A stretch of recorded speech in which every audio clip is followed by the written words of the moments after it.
성경 말씀은 빌립보서 3장 7절에서 9절입니다. 그러나 무엇이든지 내게 유익하던 것을 내가 그리스도를 위하여 다 해로 여길 뿐더러 또한 모든 것을 해로 여김은 내 주 그리스도 예수를 아는 지식이 가장 고귀하기 때문이라. 아멘. 내가 그를 위하여 모든 것을 잃어버리고 배설물로 여김은 그리스도를 얻고 그 안에서 발견되려 함이니 내가 가진 의는 율법에서 난 것이 아니요 오직 그리스도를 믿음으로 말미암은 것이니 곧 믿음으로 하나님께로부터 난 의라. 아멘. 아멘. 아멘. 그리스도를 아는 지식이 가장 고상하다. 이게 이제 사도 바울의 고백이고, 사도 바울이 예수님을 만나고 경험하고 또한 신앙생활을 하면서 이제 고백하고 있는 내용입니다. 솔로몬이 하나님을 만나고 많은 축복을 받은 다음에 마지막 고백은 이 세상 모든 것이 헛되고 헛되니 또 헛되고 헛되도다 하는 것과 너무나도 대조가 되는 그런 고백이라고 말할 수가 있겠죠. 가장 고상하다라고 하는 것이 헬라어로 휘페레콘이라는 말인데, 이것은 그리스도를 인하여 갖게 되는 지적인 혁신을 강조하는 절대적인 표현이다. 이렇게 설명하고 있는데, 이게 바로 무엇이냐면 즉 그리스도를 알게 되면 그 지식이 가장 고상하기 때문에 내게 지적인 그 혁신, 즉 혁명, 레볼루션이 일어나게 된다는 것입니다. 아멘. 그래서 이제 또한 그것이 아주 그 최고의 표현이라는 거죠. 지적인 혁명의 최고의 표현이 가장 고상하다.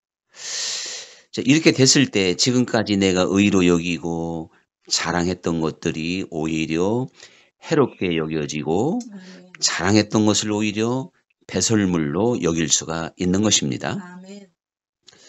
아까 동화에도 나왔지만 나는 8일 만에 할례를 받았고 뭐 히브리인 중에 히브리인이고 그래서 바리새인 중에 바리새인이어서 다소 시골 사람이지만 예루살렘으로 유학을 가가지고 당대 최고의 그 스승인 가말리엘 문화에서 공부했고, 그러다가 결국에는 로마 시민권까지 가지고 있는, 또한 율법의 의로는 흠이 없기 때문에 뭐 히브리인들 유대 사회에서는 존경받고 그 모든 것이 보장되어져 있는 그러한 가장 성공한 인생으로 비춰질 수가 있겠지요.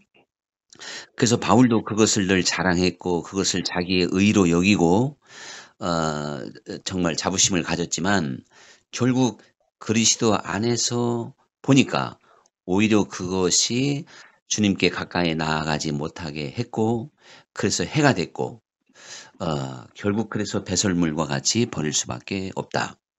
이것은 바울 한 사람의 지금 특별한 상황에서 고백하고 있지만 사도 바울이 그 모든 것을 해로 여기고 배설물로 여겼을 때 남은 것은 아무것도 없었던 겁니다.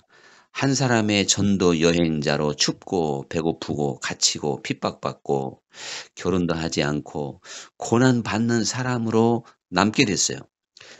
이 모든 것을 해로 여기고 배설물로 여겼을 때 결국 그것을 버리고 부인하게 됐을 때 자기에게 남은 건 그러한 고난의 가시밭길이었던 것이죠. 이처럼 오늘 우리가 무슨 할례 받은 것도 아니고 우리가 바리새인과 같이 또한 그러한 율법을 철저히 나의 의로 삼았던 사람도 아니고 사도 바울과 같은 그러한 지금 외적인 요소는 가지고 있지 않다 할지라도 우리가 그리스도를 알면 알수록 내가 지금까지 방패 삼고 자랑으로 삼고 의로 여겼던 모든 것들이 오히려 해롭게 여겨지며 또한 기꺼이 그것을 배설물로 여기는데 거기에는 물질과 명예와 권세도 반드시 포함되는 것이죠. 돈을 하나님처럼 여기면서 돈을 의지해서 살았던 사람이 그리스도를 제대로 알았다고 생각을 해보면 분명히 그게 자기에게 얼마나 해가 되고 있는지 이제 스스로 깨닫게 될 것입니다. 돈이라는 자체가 선도 아니고 악도 아니지만 그가 그것을 하나님처럼 여기며 살았기 때문에 분명히 그 사람에게는 해가 되었다고 하는 것을 스스로 깨닫게 되는 것입니다.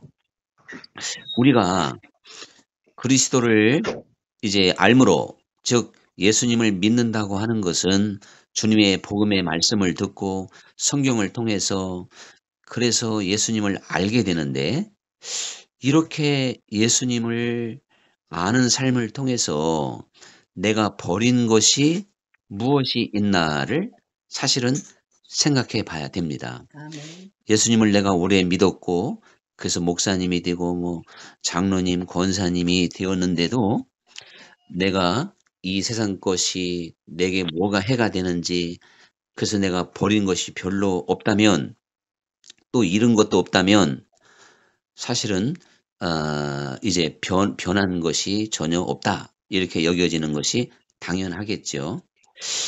말씀드린 대로 그러나 바울이 예수님을 만나고 또한 성령을 받아서 그리스도를 아는 지식을 받은 다음부터는 자기에게 그동안 유익하고 의로움이었던 그 모든 것이 참 해롭고 배설물과 같은 걸 깨달았다. 그래서 그 모든 것을 잃어버리고 또 버리고 이렇게 하는 것이 진정한 회심이요 믿음이다. 아멘. 이렇게 이제 설명해 볼 수 있는데, 우리가 늘 제가 소개하고 있는 대로 성경에서는 바로 삭개오가 아주 전형적인 모델이라고 제가 늘 말씀을 드렸는데, 이 삭개오의 회심은 그 당시의 삭개오만이 아니고 이게 사도 바울에게 이어졌고 그 이후에 오고 오는 수많은 그리스도인들에게 똑같이 조금도 차이가 없이 적용되는 진리라는 사실을 우리는 반드시 기억해야 됩니다. 아멘. 예수님을 믿는다고 하는 우리 많은 사람들의 마음속에 두려움이 많고 욕심이 많고 또한 자신의 야망으로 만약에 가득 차 있다면 그 왜 그럴까요? 그것은 바로 가장 고상하신 분이 예수님이 바로 나의 구주가 되어 있지 않기 때문에 그렇습니다. 아멘. 예수님이 내게 있어서 가장 고상한 분이 되면 사실 우리는 모든 것으로부터 자유를 얻을 수가 있습니다. 아멘. 그래서 진리를 알지니 진리가 너희를 자유케 하리라. 아멘. 정말 그 삭개에 오는 모든 걸 버렸지만 자유를 얻었듯이 바울도 모든 것을 버리고 자유를 얻는 것입니다. 우리들이 그리스도 안에서 모든 것을 우리가 내려놓을 수 있는 능력을 통하여 사실은 자유를 이제 얻게 되는 것이죠. 그래서 예수님이 어떤 분이신지, 그분이 얼마나 능력이 많으시고 놀라운 분이신지 체험하지 못했기 때문에, 즉 그 고상한 분을 내가 지식으로만 알았지 체험해 보지 못했기 때문에 내 안에 있는 모든 것들이 내려지지를 않는 거예요. 이게 예수님보다 더 귀하게 보이는데 어떻게 그걸 버리겠습니까? 더 소중해 보이는데, 그게 내 주인 같은데 어떻게 그거를 포기하고 또한 이제 내보낼 수가 있겠느냐, 그런 이야기죠. 그래서 이 그리스도를 아는 지식이라 했을 때, 지식이라는 게 헬라어 그노시스인데 이것은 이지적 지식이 아니라 신앙과 봉사와 희생을 포함한 말이다. 또 이렇게 설명을 이제 했습니다. 그게 무슨 이야기냐면 즉 어떠한 그리스도를 아는 지식이라고 하는 건 우리 어떠한 이성에만 머무는 것이 아니라 이게 우리의 삶과 인격에 그대로 이제 접목이 되면서 우리의 하나의 그게 믿으며, 그래서 우리의 삶 자체로 연결되는 게 지식이라는 겁니다. 아멘. 그래서 봉사와 희생, 이제 이런 표현이 나왔듯이 그래서 우리는 그리스도를 아는 지식이 이게 경험이 돼야 돼요. 아멘. 그 그노시스가 내 삶에 어떠한 그리스도인의 그 삶으로, 즉 하나님의 그 말씀에 순종할 수 있는 능력으로 이게 적용이 돼야만이 그게 그리스도를 경험한 사람입니다. 이렇게 되면 우리는 성경에 나와 있는 모든 말씀이 어렵지 않다는 걸 알게 돼요. 제가 대부분 솔직히 제 메시지를 듣는 이들마다 야, 그건 설교니까 뭐 90% 이상은 다 그렇게 듣고 지나가지 귀담아 듣는 사람이 별로 없어요. 그냥 설교니까 설교를 위한 설교인가 보다. 그러면 우리는 성경책도 사실은 그렇게 읽는 겁니다. 성경 말씀에 항상 기뻐하라. 쉬지 말고 기도하라. 범사에 감사하라. 그건 말씀이 교훈하는 거니까 야, 인간이 어떻게 그렇게 하냐? 이렇게 하면서 자기의 생각으로, 사람의 생각으로 말씀을 가감합니다. 이 말씀을 가감한다는 게 바로 그거예요. 하나님의 말씀은 이단이 무슨 말씀을 가감하는 게 아니고 내가 예수님의 제자로 예수님의 말씀을 들으면서 자기 생각으로 하나님의 말씀을 가감하게 되면 절대로 진리 가운데로 못 갑니다. 그래서 하나님 말씀 따로 나 따로 평생 그렇게 신앙생활 할 수밖에 없는 거예요. 하나님 말씀이 항상 기뻐하라 하면 그 말씀이 그대로 이루어지는 게 하나님의 세계고 아멘. 하나님의 살아있는 말씀입니다. 아멘. 말씀이 육신이 되어 이 땅에 왔다고 하는 게 바로 그런 아멘. 의미도 포함되는 거거든요. 또한 내가 주는 평안은 세상이 주는 평안과 다르다. 예수님이 말씀하셨다면 우리는 하늘의 평안이 무언가를 알아야 되는 것이죠. 아멘. 이 하늘의 평안을 가졌을 때 어찌 세상의 것이 그것을 빼앗아 갈 수 있을까요? 기근이나 핍박이나 적신이나 위협이나 칼이나 전쟁이나 죽음이라 할지라도 절대 못 뺏어갑니다. 세상이 주는 평안과 다르기 때문에 그래요. 이런 것들이 경험되고 체험되는 것이 그리스도를 아는 겁니다. 아멘. 이것이 가장 고상하다는 거죠. 아멘. 바울은 이거를 알았기 때문에 자기가 그동안에 가졌던 요즘으로 말하면 박사학위와 같은 모든 지식이 배설물처럼 여겨지는 겁니다. 세상의 지식은 번민과 고민과 또한 자기 자랑만 가져오지 무슨 유익이 있겠어요. 사실 이 세상을요 아무것도 모르는 것처럼 살면요 나 싫어할 사람 별로 없어요. 그냥 사람은 그런 사람들을 좋아하지 똑똑하고 잘나고 다 알면 은근히 그 견제하는 게 이 세상이잖아요. 그래서 이제 우리들은 이 우물가의 여인이 바로 이 우물가의 여인의 그 이야기가 그런 이야기입니다. 뭐 이건 먹어도 목마르지요. 근데 예수님은 내가 주는 물을 먹는 자는 영원히 목마르지 않을 것이고 아멘. 그 배에서 생수의 강이 흐르기 때문에 그렇다는 거예요. 우리는 예수 그리스도를 아는 이 지식으로 말미암아 우리의 모든 목마름이 사라지게끔 돼 있어요. 아멘. 이것이 항상 기뻐하는 것이고 아멘. 범사에 감사하는 것이고 아멘. 정말 주님 안에서 평안할 수가 있는 겁니다. 아멘.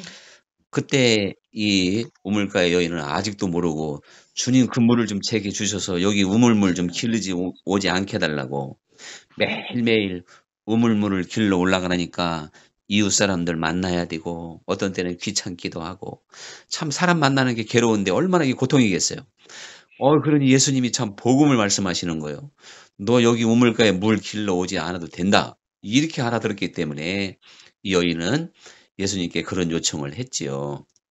그러나 이 여인이 예수님이 주시는 그 우물이 진짜 무언가를 알았을 때 그는 목마름이 없었고 정말 남편 5, 지금까지 6가지 줬지만 목마름을 해결할 수 없었는데 완전히 해결하고 기쁨과 하늘의 평안, 하늘의 기쁨을 그 어떠한 자기 자신의 그 어떻게 보면 불쌍한 처지에서 당장 얻게 된 거예요.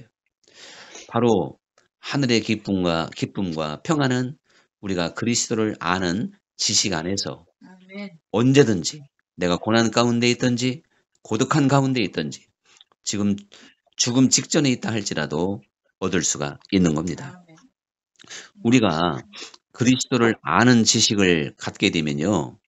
대단한 믿음의 소유자가 됩니다. 그래서 필요하다면 뽕나무에게 명해서 저 바다에라 던주라 해도 그대로 된다는 겁니다. 예수님이. 그러나 예수님도 뽕나무를 한번 옮긴 적도 없고 명령한 적도 없는데 왜 그렇게 말씀하셨을까? 너희가 정말 나를 믿는다면 너에게 꼭 필요한 절실한 문제가 있을 때 그게 누가 봐도 저 뽕나무를 뽑아서 저 동해 바다까지 날아가라. 아니 남해 바다가 더 뭔가요? 저기 양성유사님이 계신 남해 바다가 가장 머네. 서울에 있는 뽕나무야 뽑혀서 저 남해 바다로 가라. 그렇게 해야 될 상황이 된다면 네가 나를 진짜 믿는다면 그렇게 된다는 거예요. 그런데 네가 진짜 믿음을 가졌다면 그런 상황에서 명령하는 사람이 된다는 겁니다. 아멘. 그 예수님이 그 말씀인 거예요. 그런데 우리는 꼭 필요한데 기도 못하고 구하지도 못하고 믿지도 못하고 이래서 믿음이 없는 거예요. 그러니 믿음이 가장 큰 무기인 거예요. 지금 뭐 어떠한 위치에 있는 게 중요한 게 아니라 모세가 믿음의 지팡이 하나 가졌을 때 애굽을 다 초토화시키지 않습니까? 하나님께서는 또한 우리에게 이러한 믿음을 가지라고 말씀하고 있고 이 믿음은 들음에서 난다는 것처럼 그리스도를 내가 경험할 때 자동으로 주어집니다. 그러면 믿음은 담대한 것이고 믿음은 주님 안에서 또한 평안한 것이고 믿고 전진할 수가 있는 거예요. 그래서 그리스도를 아는 지식은 바로 믿음이 오는 것이다. 이 썬다싱이 히말라야 산을 평생에 3번을 넘었는데 뭐 그런 선교 여행 때 일화가 참 많죠. 한번 말씀드렸지만 동네에 흑표범이 가끔씩 나타나서 사람들을 살상을 한단 말이죠. 근데 어느 집에서 잠을 자려 그러니까 막 동네에서 비명소리가 나고 난리가 났어요. 주인한테 물어보니까 흑표범이 가끔씩 출몰하는데 저 지금 표범이 나타났는가 보다고. 그러니까 이 썬다싱이 슬며시 밖으로 나가요. 다른 사람들은 다 대문을 꽁꽁 걸어 잠그고 뭐 방문도 막 걸어 잠그고 절대 못 나오는데 썬다싱은 거꾸로 주인이 만류하는데도 대문 밖으로 나갑니다. 그리고 드디어 흑표범을 만나죠. 그랬을 때 흑표범에게 아주 호되게 꾸짖어요. 그러니까 흑표범이요. 그 사나운 흑표범이 썬다싱 그거 뭐 걸친 것도 형편없고 맨발에 그 전도자 신발도 안 신은 썬다싱에게 꼼짝 못하는 거예요. 순종하고 산으로 가서 다시는 내려오지 못하게 됐습니다. 이것이 사실은 믿음의 세계입니다. 믿음의 안에는 절대 두려움이 없습니다. 불가능도 없습니다. 주님 안에서 모든 것을 할 수 있다고는 확실한 믿음을 갖게 됩니다. 또한 그리스도를 아는 지식은 우리로 하여금 정말 하나님의 사랑 안에 머물게 하는 것이거든요. 그래서 이 하나님의 사랑을 가지고 이 세상을 바라보면 우리가 품지 못할 거 없고 용서하지 못할 거 없고 진정으로 우리 속 마음 깊은 곳에 있는 시기와 미움과 두려움과 이 모든 것들을 다 떨쳐버릴 수가 있습니다. 그래서 사랑 안에서 모든 두려움을 극복한다 그랬잖아요. 우리에게 이 사랑이 사실은 없으므로 불가능도 많고 또한 우리가 고통에서 벗어나지도 못하고 근데 그리스도를 알면 알수록 사랑의 사람이 되어지게끔 돼 있어요. 왜? 하나님은 사랑이기 때문에 그런 것입니다. 그래서 이 사랑에 대해서 누구보다도 역설했고 잘 가르쳤고 보여주었던 사랑의 사도 요한은 하나님은 사랑이시라 사랑하지 않는 자는 하나님을 알지도 못한다. 하나님을 만난 적도 없다는 겁니다. 자, 이렇게 하나님의 말씀은 되어져 있는데도 우리는 단지 그 지식적이고 교리적인 믿음만 가지고 내가 지금 천국 열차를 탄 것처럼 착각하면 큰 오산이죠. 진리는 경험돼야 되고 체험돼야 되는데 내가 산을 옮길 만한 뽕나무를 뽑아서 저 남해 바다까지 던질 만한 믿음이 있다 하더라도 사랑이 없으면 그건 하나님 앞에 또 아니라는 거예요. 그렇기 때문에 결국은 그리스도를 아는 지식 안에서, 진정한 지식 안에서 우리는 하나님은 100%다 사랑의 사람으로 만듭니다. 그래서 이 사랑의 세계 안에서 그때 비로소 하나님이 보이는 거예요. 그때 비로소 우리는 참된 자유와 능력을 얻게 됩니다. 이제 우리가 이 세상에서 가장 고상한 사람이 누구겠습니까? 우리가 대중가요를 많이 아는 사람보다 클래식을 많이 알고 있다면 좀 더 고상해 보이겠죠. 또한 뭐 삼류 소설을 많이 읽은 사람보다 문학 전집을 많이 읽었다면 고상해 보이고, 그보다 더 무슨 사상집이나 철학 서적을 많이 대했다면 더 고상해 보일 겁니다.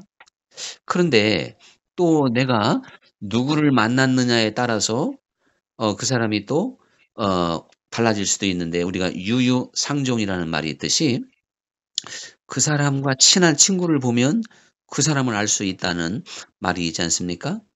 그러면 우리는 그리스도를 아는 지식, 그리스도를 깊이 알게 되는데 예수님을 가까이 한 사람처럼 고상한 사람이 누가 있겠냐, 그런 이야기죠.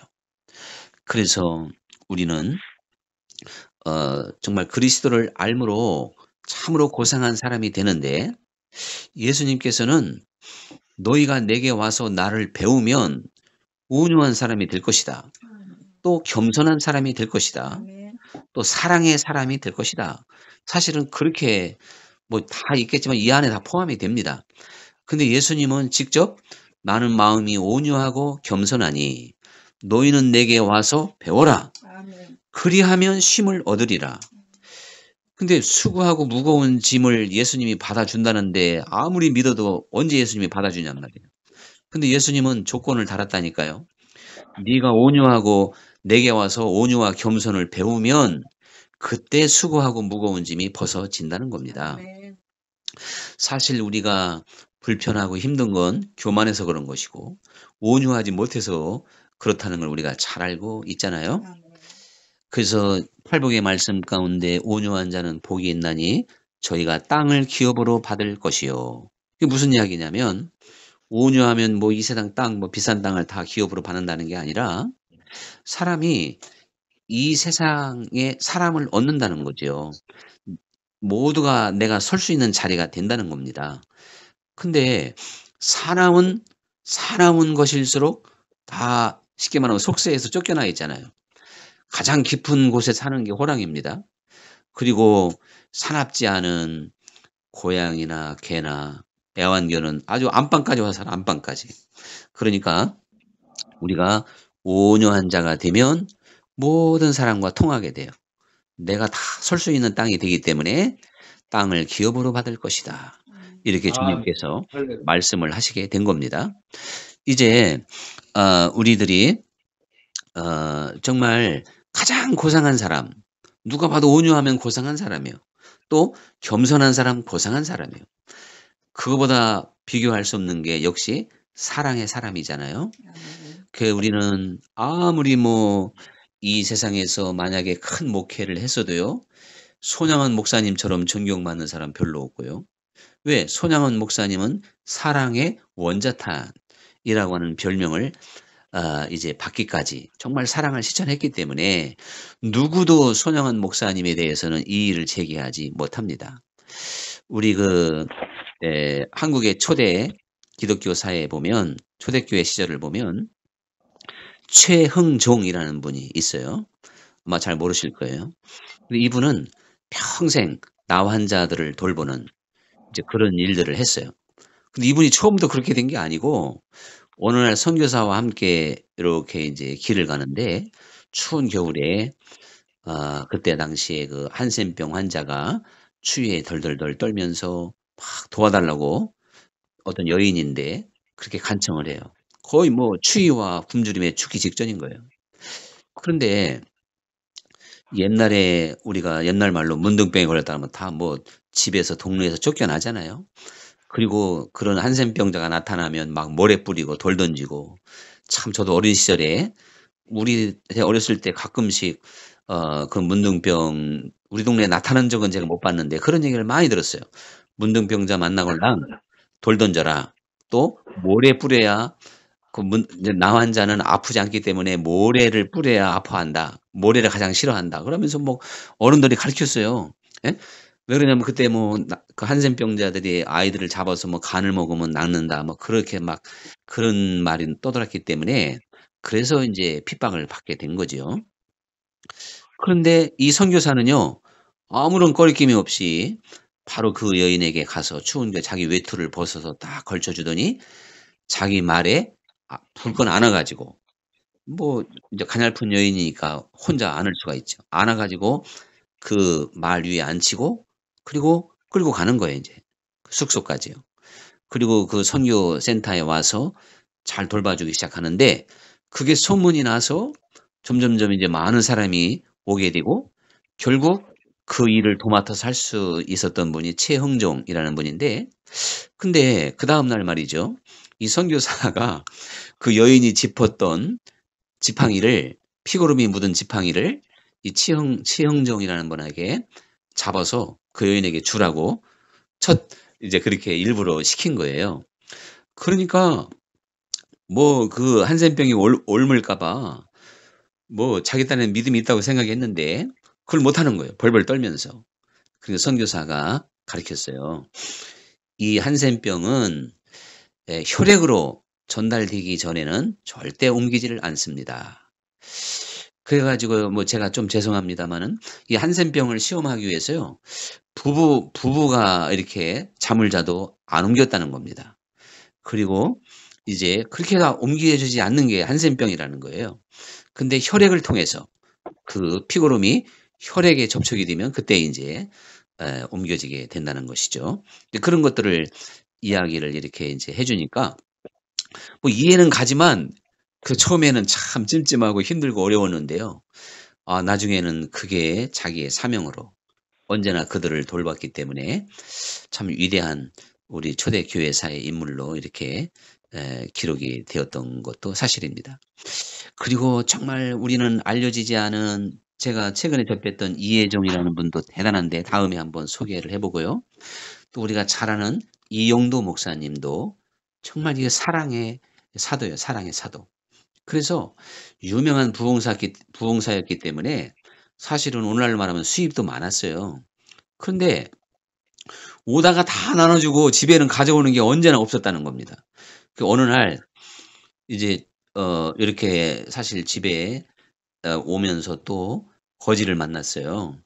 근데 이용도 목사님을 알고 야 오늘 잘 만났다 뭐 좀 주실라나 하고 손을 내밀어서 호주머니를 뒤지는데 그날따라 돈이 아무것도 없는 거예요. 그래서 그냥 아유 미안한 표정으로 이렇게 지나가려고 그러니까 그 거지가 굉장히 실망하는 표정을 짓더래요. 그때 자기가 지금 집회 끝나고 받아온 사례비가 생각난 거예요. 거기서 그냥 수표 한 장을 옛날에 수표니까 얼마나 크겠어요. 수표 한 장을 딱 꺼내가지고 줬어요. 근데 그 다음날 경찰서가 난리가 났어요. 이 거지님께서 수표를 쓰니까 어디서 훔쳐온 줄 알고 너 이거 어디서 났냐고 당장 끌려간 거예요. 그러니까 이용도 목사님이 줬다 그러니까 이용도 목사님한테 확인하느냐고 경찰이 달려왔다는 거지. 그때 내가 지금 준 게 맞다. 그렇게 확인해 줬다는 겁니다. 사실 우리 사랑 안에서는요. 모든 것을 줄 수 있어요. 네 것도 없고 내 것도 없어요. 이게 사랑의 세계인데 하나님은 놀랍게도 우리를 거기까지 만듭니다. 그거 참 꿈 같은 얘기겠지만 저도 더 깊이를 더하고 우리가 깊이 그리스도를 알면 알수록 사실은요. 모든 것을 표현할 수 있고 정말 그리스도를 위해서 모든 것을 버릴 수 있는데 이게 바로 밭에 감추인 그 보화의 비유란 말이죠. 농부가 값진 보화를 발견한 다음에 모든 것을 팔아서 기어이 그걸 샀다는 겁니다. 바로 하나님의 나라도 그렇게 살 수 있는 거라고 우리에게 말씀해 주신 거예요. 근데 이게 인간의 힘으로 능으로 되겠습니까? 아닙니다. 그리스도를 아는 지식. 그래서 그것이 그 지식이 내게 온유와 겸손과 사랑의 능력을 주므로 이제 우리는 모든 형제가 내 몸처럼 이웃을 네 몸처럼 사랑하라 그러는데 이게 첫 계명인데 이건 뭐 완전히 우리는 하나의 이것이 정말 율법처럼 기록된 문자로 끝나서는 안 되는 거죠. 하나님의 말씀을 우리가 경험하고 체험할 수 있는 그러한 믿음의 길로 온전히 나아가야 되겠습니다. 기도하겠습니다. 감사하신 아버지 하나님, 사도 바울이 세상에 모든 부러울 것 없이 갖추고 갖췄던 인물이지만 그리스도를 알게 되면서 그리스도를 아는 것이 가장 고상한 지식이어서 그 모든 것들을 기꺼이 배설물처럼 여길 수 있는 능력의 사도가 되었던 것처럼 바울만 그런 것이 아니라 삭개오 그리고 그리스도를 아는 성령의 능력으로 그리스도를 아는 모든 이들에게 주어지는 하나님의 복인 줄 믿습니다. 우리가 더 힘써 그리스도를 깊이 알므로 온유하고 겸손하며 사랑의 세계에 머물게 하여 주옵소서. 예수님 이름으로 기도합나이다. 아멘.